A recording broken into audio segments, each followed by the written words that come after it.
बीडच्या हिंगणे खुर्द गावातील एका महिलेनं अजित पवारांसमोर हंबरडा फोडला। माझ्या मोबाईलवरून कुणीतरी पैसे काढून घेतलेत।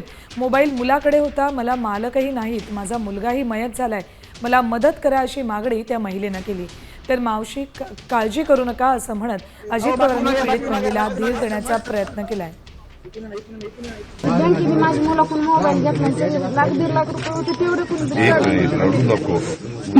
कुणी बँक कसले पैसे माझ्या घेतले अहो काढून कुणी काय माहितीच नाही, मुलापासून मोबाईल घेतला कोणी घेतले त्याची हो एसपी हे भयानक